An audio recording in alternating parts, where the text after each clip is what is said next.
hapon, ako po si Ruth Cabal. Pasadahan na natin ang mga rumaratsyadang balita dito sa Frontline Express.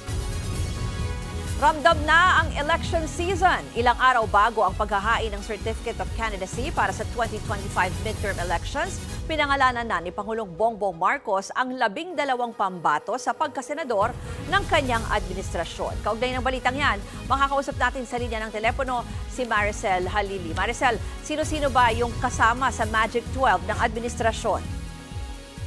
Ruth, gaya nga ng sinabi mo, 4 na araw na lamang bago ang pagsasampa o paghahain ng Certificate of Candidacy, pinangalanan na ni Pangulong Bongbong Marcos ang 12 pambato ng administrasyon sa pagkasenador. Pero bago yan, isang manifesto muna ang nilagdaan ng 5 political parties na sumusuporta sa administrasyon bilang patunay na sila ay bahagi ng alyansa para sa bagong Pilipinas. Ang mga political parties na ito ay ang Partido Federal ng Pilipinas ni Pangulong Bongbong Marcos, ang Nationalista Party, Nationalist People's Coalition, National Union Party at Lakas TMB. Matapos nilang lagdaan ang manifesto, pinangalanan na ni Pangulong Bongbong Marcos ang mga kasama sa 12 senatorial candidates ng administrasyon. Una niyang tinawag si Interior Secretary Benher Abalos. Kasunod dito, sina Makati Mayor Abby Binay at Senator Pia Cayetano. Alam naman natin, Ruth, na merong mga alitan ngayon ang Binay at Cayetano, pero ang sinasabi nila kanina, pwede nilang isantabi ito dahil pareho naman sila ng layunin sa ilalim ng administrasyon. Kabilang din sa mga pinangalanan ni Pangulong Bongbong Marcos si dating Senador Ping Lacson, Senator Lito Lapid, ang kanyang kapatid na si Senadora Amy Marcos, dating Senador Manny Pacquiao, Senator Bong Revilla, kasama rin si former Senate President Tito Soto, Senator Francis Tolentino, at sina Representative Erwin Tulfo at ang pinakabago, si Senator Camille Villar. Narito ang bahagi ng pahayag ni Pangulong Bongbong Marcos. Sabi nila, ang halalan daw ay panahon ng pagkakabitak-bitak, pagsisiraan, pagkakahati-hati. Subalit kabaliktaran po ang inululunsad ng ating alyansa. Sapagkat ito ay isang kilusambayan na magbubuklod sa pinakamalawak na puwersa ng mga nagmamahal sa inang bayan. Sa aking pag-endorso, ang tanging hiling ko ay mapanatili ang kanilang katapatan at pagmamahal sa bansa. Ito ang pinakamahalagang katangian ng kandidato na aking tinitignan at pinag-iisipan.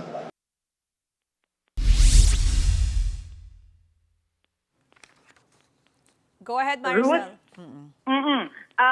Kanina, kapansin-pansin din na wala doon sa nasabing convention ng kapatid ni PBBM na si Senator Amy Marcos. Pero maliban sa kanya, present naman yung lahat ng sa 12 senatorial candidates na pinangalanan niya kanina sa convention. Ruth?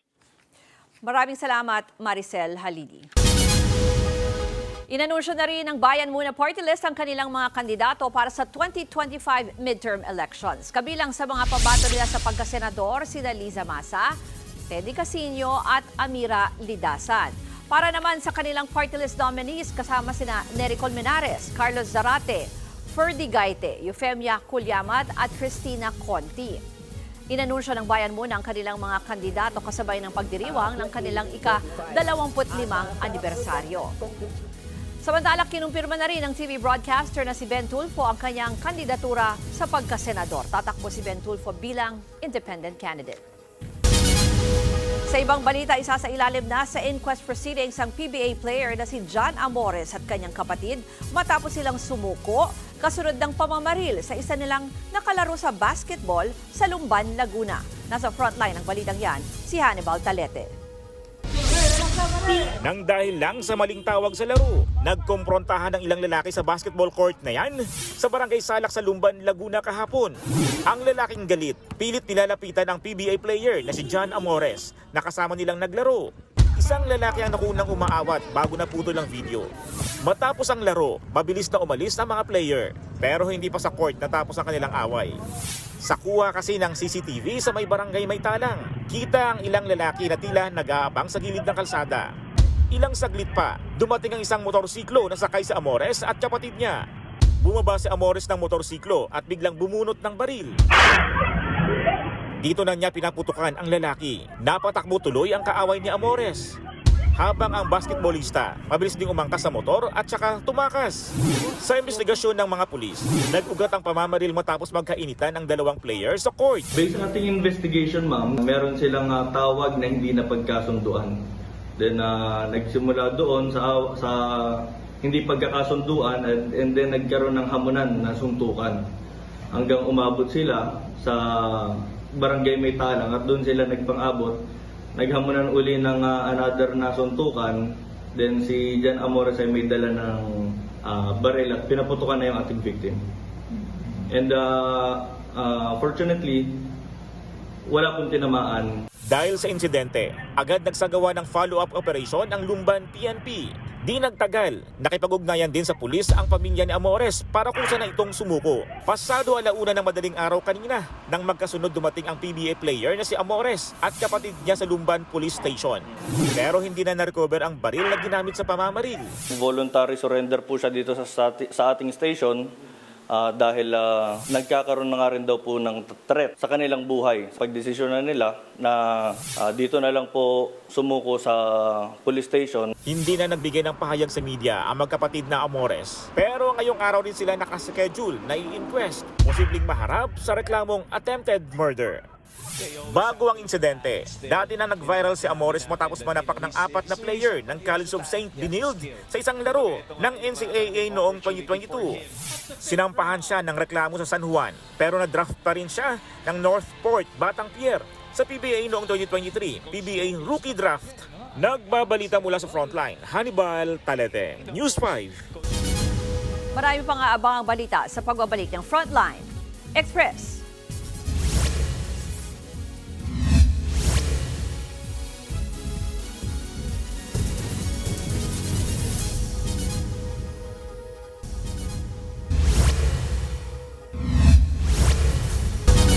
Sinampahan na ng reklamong illegal possession of firearms ang isang lalaking bigla na lang pumasok sa tanggapan ng Department of Justice nitong Lunes na may dalang baril.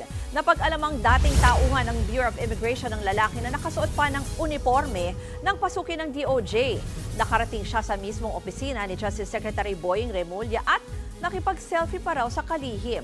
Ayon sa BI, isa umanong scammer ang lalaki at hinihinalang may problema sa pag-iisip. Sinibak ito sa BI dahil sa umano'y pagkakasangkot sa mga iligal na aktibidad. Pasado na sa Kamara sa ikatlo at huling pagbasa ang higit 6.3 trillion pesos na proposed national budget para sa 2025. Sa botong 285 na affirmative, 3 no at 0 abstain, inaprubahan ang House Bill number 10800 o ang General Appropriations Bill. Pawang mga miyembro ng Makabayan Bloc ang bumoto ng no dahil pangangailangan lang daw ng iilan ang tinugunan ng budget. Kasama na sa panukalang pondo ang 733 million pesos na budget ng Office of the Vice President na natapyasan mula sa unang hiling ng OVP na 2 billion pesos. Para kay House Speaker Martin Romualdez, ang maagap na pagpasa ng budget ay senyales na maayos na nagampanan ng mga kongresista ang kanilang tungkuling matiyak na may sapat na pondo para sa mga programa ng gobyerno. Magpapatuloy aniya ang Kamara sa pagsusulong ng batas para sa kaunlaran ng bansa. Kasama na rin ang pag-iimbestiga at pagsawata sa mga illegal na pogo, extrajudicial killings at iba pang krimen. Walang puwang ang mga kriminal sa ating lipunan. Hindi natin papayaran na maghari ang mga Panginoon at alagad ng kadiliman at kasamaan sa ating bansa. Pagtutugbayin muna ang bersyon ng Kamara at Senado ng budget o General Appropriations Bill, tsaka ito isusumita sa Pangulo para maging ganap na batas. Narito naman ang mga balitang dapat niyong abangan sa Frontline Pilipinas. Magnanakaw, arestado ng maabutan ng mga pulis sa nilooban niyang bahay sa Quezon City. Rider na naaksidente sa Maynila, arestado matapos mahulihan ng baril at posibleng pagkakasangkot sa iba pang krimen. At kilalanin ng mga Pinoy celebrities na agaw pansin sa Paris Fashion Week. Yan ang mabilis sa pasada ng mga balitang dapat niyong malaman. Ako po si Ruth Cabal. Magandang hapon.